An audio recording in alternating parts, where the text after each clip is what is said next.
An injury forced WWE to change plans. A wrestler claims they've been blocked. A WCW reunion in NXT scrapped. And more. I'm Luke Owen and this is the WrestleTalk News. Support WrestleTalk! Get exclusive bonus videos over at patreon.com/WrestleTalk. It's been about half a week since WWE Survivor Series from this past Saturday, which saw Roman Reigns and his OG Bloodline beat Bloodline 2000 and Bronson Reed. The match was built around Roman pinning Solo Sikoa after Solo pinned him at Crown Jewel, which will likely lead to a concluding singles match between the two with the Ula Fala on the line. But coming out of the match, not many people were talking about Roman versus Solo. 2 weeks before Survivor Series, Paul Heyman made the surprise announcement that CM Punk would be the fifth man on Roman's team, and now Heyman owes Punk a favor. And in easily the most viral moment of the match, Roman blocked Punk from entering third for his team and sending Sami out instead. On this past Monday's Raw, WWE touted the incredible success this moment got, particularly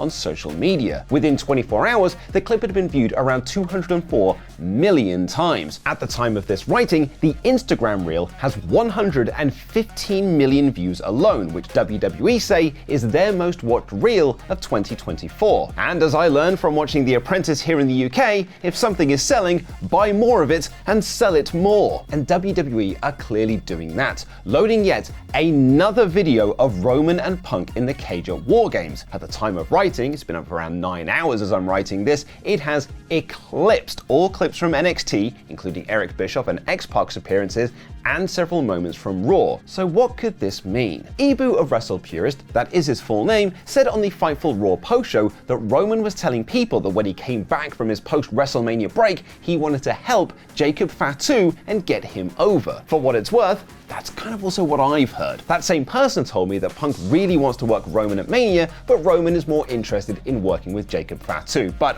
that is just one person that's told me that. I'm not claiming it's an official report. Triple H said in an interview last month about pivoting on creative plans, it is in no way, shape or form about what I want. It's about what they want, they being the fans. If it becomes about what I want, then the show will die. It is about what they want and that overall big picture. And the social media numbers at the very least are telling WWE that Punk versus Roman is a match that people are interested in. So, what would you like to see Roman do at WrestleMania? Face Punk? Face Jacob? Face The Rock? Let me know in the comments down below. And we'll have more on WWE pivoting plans, but before that, we had an ultra chat on yesterday's WrestleTalk podcast saying that we don't plug cutscene enough. That's their words, not mine. And with that in mind, here's a clip from our most recent episode of Survival Series, where we had to name as many Disney animated movies as possible. What about monkeys?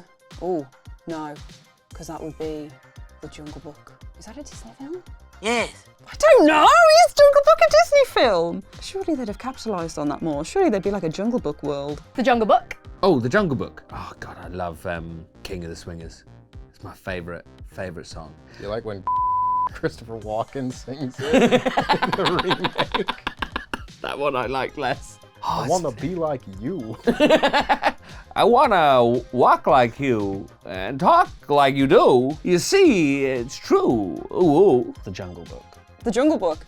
Ding. Okay, it is a Disney film. Drew McIntyre made his return to WWE on Raw, attacking Sami Zayn, and while not confirmed, the fan speculation is that he is also the guy that laid out Jey Uso backstage before the main event between Sami and Seth Rollins. Drew hasn't been on WWE TV since his loss to CM Punk inside Hell in a Cell at Bad Blood, with some speculation that he would not be back until the Royal Rumble. And according to Fightful Select, while there were discussions last week about bringing Drew back, those plans were accelerated after Bronson Reed's injury in the War Games match. Reed picked up his injury from the tsunami from the top of the cage, and Fightful Select are reporting that he was getting scans done on his ankles this past Monday.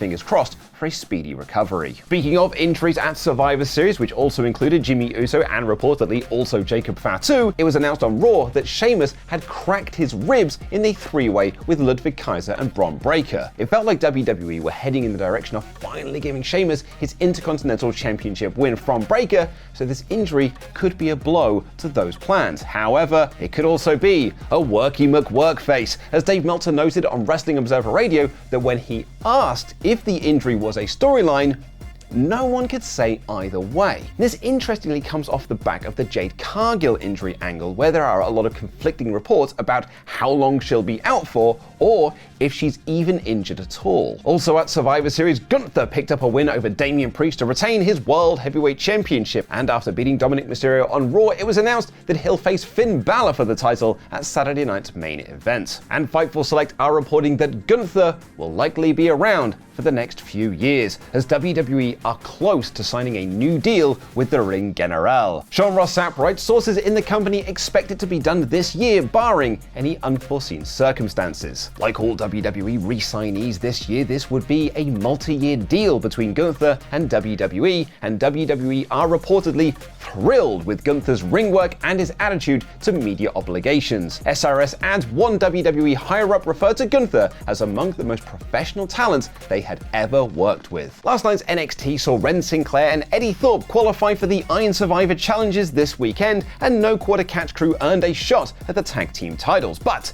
the big advertising points heading into this week's NXT were the appearances of Eric Bischoff and X-Pac. X-Pac had a backstage segment with Javon Evans where he noted that he was his age when he beat Razor Ramon and two-sweeted him on the way out, and Bischoff had an in-ring segment to hold a face-to-face between Trick Williams and Ridge Holland ahead of their NXT Championship match at Deadline. They also did a stretcher job angle where Holland spiked Trick with a DDT on the announce table, but it was later confirmed that the pay-per-view match will still take place. And according to Corey Brennan, X-Pac and Bischoff were not the only nostalgia appearances planned for this week. Brennan reports for Fightful Select that another name discussed for the episode was X-Pac and Bischoff's NWO stablemate, Kevin Nash. However, the report states that plans fell through. With the huge success NXT got from their ECW tribute show a couple of weeks ago, it's a very smart plan to lean into WCW nostalgia. And Drew McIntyre, Bischoff, and X-Pac were not the only ones returning to WWE this week. There has been a lot of speculation about Becky Lynch since her contract expired earlier this year, shortly after she dropped the Women's World Championship to Liv Morgan at King and Queen of the Ring. The general consensus was that Lynch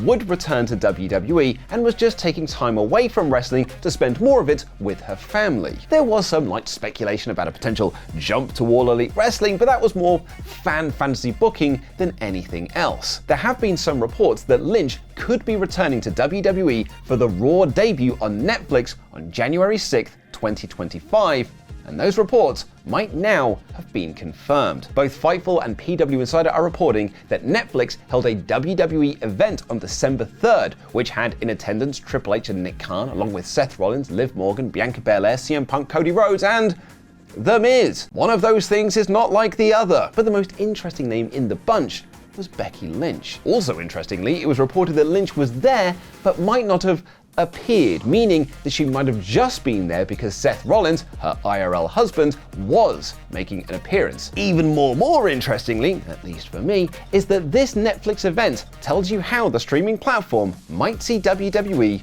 moving forward. As PW Insider writes, we are told that it is mostly the Hollywood industry media assembled, so expect lots of articles in the weeks to come on Deadline, The Hollywood Reporter, and other similar outlets, i.e., no wrestling journalists that cover this stuff all the time. Presumably the idea being that by having non-wrestling outlets cover this event, you can attract new eyes to this product, either that are fabled, lapsed fans or have never seen a wrestling match in their lives. January is going to be an interesting shift for WWE. Speaking of shifts, and it's being reported that Juice Robinson has picked up an injury and has been taken out of this year's Continental Classic in AEW. Robinson was scheduled to be part of the Gold League, but has been replaced by Commander. Fightful Select report that Robinson didn't get x-rays until WrestleCade weekend, with the hope that it was just a bad sprain. However, we're told that the break is in his fibula, not his foot. We wish Juice a speedy recovery. And lastly, for the WrestleTalk news today, and this one is not the usual sort of wrestling news. A wrestler by the name of Nadia White has called out wrestling promoters on Twitter for booking her, then cancelling her appearances after they found out what her shoot job is. Her shoot job is that she's an adult film star. White posted to Twitter, "It's no secret what my shoot job is. I use the same name for a reason. I'm not ashamed of anything, but it would be nice if promotions would stop booking me only to be told later what I do and kick me off shows. The same goes for venues." She adds in another post, "Support all women or STFU. I am professional, polite, and less vulgar than most of the locker room. Most wrestlers have OnlyFans, and how many of your favorite divas were in Playboy? Wrestling is carny AF. This shouldn't be an issue." Now go and watch that Survival Series episode where we had to name as many Disney animated movies as possible and watch me destroy the competition. Sort of, not really.